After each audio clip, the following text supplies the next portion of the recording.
Hello car enthusiast, क्या हाल है। BYD इस वक्त दुनिया की सबसे बड़ी इलेक्ट्रिक कार मैन्युफैक्चरिंग कंपनी है जो ऐसी कूल और एडवांस्ड इलेक्ट्रिक कारें बनाती है। और BYD सिर्फ चाइना में ही नहीं बल्कि यूरोप और एशिया के कई मार्केट्स के अंदर टॉप प्लेयर बन चुकी है इलेक्ट्रिक कारों की बिक्री के मामले में। और जिस रफ्तार से BYD आगे बढ़ रही है, ऐसा लग रहा है कि जल्द ही ये इंडियन मार्केट को भी हाईजैक कर लेगी। अगर ये कंपनी इंडिया में सीरियस हो गई तो टाटा, महिंद्रा और Hyundai सबकी बैंड बजा देगी। BYD आज इतनी बड़ी बन चुकी है कि जितनी कारें पूरी इंडियन कार इंडस्ट्री मिलकर बेचती है, BYD अकेले उससे ज्यादा गाड़ियां बेच देती है। यहाँ तक कि टेस्ला भी आज BYD के पीछे चल रही है। एलन मस्क ने खुद कभी BYD की गाड़ियों का मजाक उड़ाया था। उन्होंने एक इंटरव्यू में कहा था, have you seen their cars? लेकिन आज हालात ये हैं कि टेस्ला भी BYD के आस पास नहीं है। अब सवाल ये उठता है कि क्या टाटा और महिंद्रा जैसे इंडियन ब्रांड्स के लिए BYD खतरा है, और साथ में ये भी कि BYD आखिर इतनी बड़ी इलेक्ट्रिक कार कंपनी बनी कैसे। जानने के लिए वीडियो को एंड तक जरूर देखना और सब्सक्राइब कर लो ऐसे ही रेगुलर कार कंटेंट के लिए, क्योंकि मैं कार रिलेटेड वीडियोस लाता रहता हूँ मेरे प्यारे कार एंथुसियास्ट्स दोस्तों के लिए। तो चलिए शुरुआत करते हैं बिल्कुल शुरू से। BYD की शुरुआत 1995 में हांगकांग के एक छोटे से ऑफिस से हुई थी, जब फाउंडर वांग चुआनफू ने बैटरी मैन्युफैक्चरिंग से अपना बिजनेस शुरू किया। उस समय ये कंपनी सिर्फ रिचार्जेबल बैटरियां बनाती थी, मोबाइल फोन, कैमरा और छोटी इलेक्ट्रॉनिक्स के लिए। ये जापानी बैटरियों को खोलकर समझती, कॉपी करती और सस्ती बैटरियां बनाती, क्योंकि वांग ने जल्दी ही समझ लिया था कि बैटरी ही आने वाले समय का नया ऑयल है। और इस तरह 2002 तक BYD चीन का सबसे बड़ा बैटरी निर्माता बन चुका था। लेकिन ये तो सिर्फ शुरुआत थी। अब BYD ने खुद कार बनाने का सपना देखा और यहीं से 2003 में BYD ऑटो का जन्म हुआ। BYD ने एक स्ट्रगल कर रही चाइनीज कार कंपनी चिनचुआन ऑटोमोबाइल को खरीद लिया। सब लोग हंस रहे थे, बैटरी बनाने वाली कंपनी अब कार बनाएगी। लेकिन वांग ने ये साबित किया कि अगर टेक्नोलॉजी और विजन हो तो कुछ भी मुमकिन है। 2005 में BYD ने लॉन्च की अपनी पहली कार BYD F3, जो कुछ टोयोटा कोरोला की चाइनीज कॉपी जैसी लगती थी। लुक और फीचर्स एवरेज थे, लेकिन इसकी कीमत सिर्फ 8 लाख थी और बस यहीं से धमाका हो गया। कुछ ही सालों में इस कार की 10 लाख यूनिट्स बिक गईं। इसके बाद आई F3M, दुनिया की पहली प्लग इन हाइब्रिड कार, लेकिन इसका प्राइस ज्यादा था और ये उतनी रिलायबल और एडवांस भी नहीं थी, इसीलिए इसकी सिर्फ 50 यूनिट बिकी, जो कि टोटल फ्लॉप गाड़ी निकली BYD के लिए। फिर 2009 में BYD ने लॉन्च की E6, एक फुल इलेक्ट्रिक कार। शुरुआत में इसमें भी शिकायतें आईं, पर चाइना की सरकार ने ऑर्डर दिए थे कि सारे टैक्सी ओनर्स को इलेक्ट्रिक कार्स को अडॉप्ट करना पड़ेगा, इसलिए इस कार ने डिसेंट सेल्स ग्रैब की। फिर कुछ समय बाद चीन की सरकार ने कहा अब बसें भी इलेक्ट्रिक चाहिए और सारे टेंडर BYD को मिल गए। बस यहीं से BYD ने ऐसी स्पीड पकड़ी कि आज तक मुड़ के नहीं देखा। BYD की सफलता में चाइनीज गवर्नमेंट का पूरा सपोर्ट रहा। सरकार ने BYD जैसी EV कंपनियों को न सिर्फ सस्ते लोन दिए, बल्कि जमीन, R&D सब्सिडी और टैक्स छूट में भी कोई कसर नहीं छोड़ी। 2011 तक BYD चीन में 4 लाख से ज्यादा कारें बेच रहा था, लेकिन ग्लोबली मार्केट में ये अभी भी स्ट्रगल कर रहा था, क्योंकि इसके लुक अच्छे नहीं थे, टेक्नोलॉजी पुरानी थी और कारों का फील भी लोगों को बिल्कुल पसंद नहीं आ रहा था। इन सब के कारण 2019 तक BYD लगभग दिवालिया होने की कगार पर था। टेस्ला इस समय पूरी दुनिया में छा चुका था, यहाँ तक कि चीन के लोग भी BYD छोड़कर टेस्ला खरीदना चाहते थे। लेकिन वांग चुआनफू अलग सोचते थे। उन्होंने रिसर्च एंड डेवलपमेंट पर कभी भी कॉम्प्रोमाइज नहीं किया। हर साल अरबों डॉलर रिसर्च पर खर्च किए, चाहे प्रॉफिट हो या लॉस। और उसी का नतीजा आया 2020 में, जब उन्होंने दुनिया को ब्लेड बैटरी से इंट्रोड्यूस किया। ये बैटरी सिर्फ फायर प्रूफ ही नहीं थी, बल्कि इसकी लाइफ भी नॉर्मल लिथियम आयन बैटरी से 3 गुना ज्यादा थी। ये इतनी टफ थी कि उस पर ट्रक चला दो या सुई घुसेड़ दो, इसको कुछ नहीं होता। एक और कमाल की बात, इस बैटरी का साइज छोटा था, तो छोटी कारों में भी इससे ज्यादा रेंज मिल रही थी। और आज तो हालत ये है कि दुनिया की दूसरी कंपनियां भी BYD से ये बैटरी टेक्नोलॉजी लेना चाह रही हैं। BYD अपनी कारों के ज्यादातर पार्ट्स खुद बनाती है, बैटरियां, मोटर, सेमीकंडक्टर, सब कुछ। किसी भी थर्ड पार्टी सप्लायर पर डिपेंड नहीं। इससे सिर्फ लागत कम नहीं होती, बल्कि प्रोडक्शन का पूरा कंट्रोल BYD के हाथ में होता है। जहां बाकी कंपनियां बॉश और कॉन्टिनेंटल जैसी कंपनियों से पार्ट्स लेती हैं, वहां BYD सब खुद बना लेती है। आज BYD दुनिया की सबसे बड़ी EV फैक्ट्री ओन करती है, जो पूरे 32,000 एकड़ में फैली है और यही वजह रही कि 2022 के आखिर में एक बड़ा बदलाव आया। BYD ने इलेक्ट्रिक कारों की सेल्स के मामले में टेस्ला को हरा दिया। प्योर इलेक्ट्रिक प्लस हाइब्रिड दोनों को मिलाकर BYD बन गई दुनिया की नंबर 8 EV कंपनी। 2023 में BYD ने 30 लाख से ज्यादा EVs बेची, टेस्ला से भी ज्यादा। BYD की पॉपुलर गाड़ियां एटो 3, डॉल्फिन, सील, हान EV ऐसे प्राइस पॉइंट्स पर आती हैं जहां टेस्ला पहुंच ही नहीं सकता। और आज तो चाइना, ब्राजील, नॉर्वे, UAE,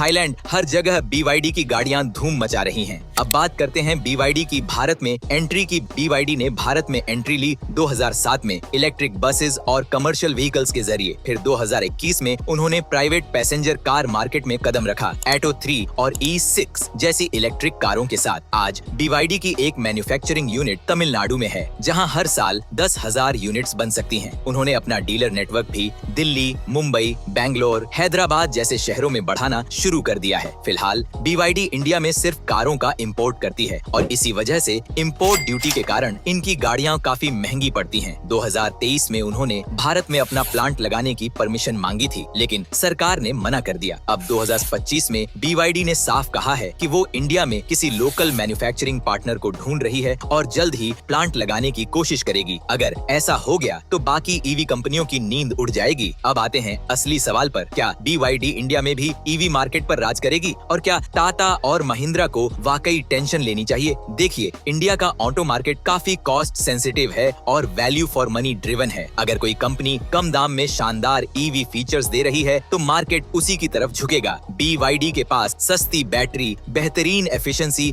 और कॉस्ट कटिंग का पूरा फॉर्मूला है। अगर उन्होंने इंडिया में मैन्युफैक्चरिंग शुरू कर दी तो इंपोर्ट ड्यूटी हटेगी और कीमतें गिरेंगी। लेकिन एक बात जरूरी है, इंडियन कस्टमर को सिर्फ प्रोडक्ट नहीं चाहिए भरोसा, सर्विस नेटवर्क और सस्ता मेंटेनेंस। और यहाँ टाटा और महिंद्रा दोनों बहुत मजबूत हैं। ये दोनों ही लोकल मैन्युफैक्चरिंग, अफोर्डेबल प्राइसिंग और चार्जिंग इंफ्रास्ट्रक्चर पर तेजी से काम कर रहे हैं। तो BYD के लिए ये एक आसान लड़ाई नहीं होगी। टाटा और महिंद्रा अपना बेस्ट दे रहे हैं, लेकिन BYD जिस लेवल की टेक्नोलॉजी, एफिशिएंसी और कॉस्ट कंट्रोल लाता है वो सच में अनमैच्ड है। अगर BYD ने टाटा की तरह एक इमोशनल कनेक्ट बिल्ड कर लिया तो शायद चाइनीज ब्रांड होने की नेगेटिव इमेज भी हट सकती है और अगले 2-3 साल में BYD इंडिया का नंबर 1 EV ब्रांड बन सकता है। आप कमेंट सेक्शन में बताओ, क्या आप BYD की गाड़ी लेना पसंद करोगे या देसी टाटा और महिंद्रा पर भरोसा रखोगे? वीडियो अच्छा लगा हो तो लाइक करो और सब्सक्राइब करना मत भूलो। मिलते हैं अगली वीडियो में। खत्म। Bye bye, tata, goodbye, गया।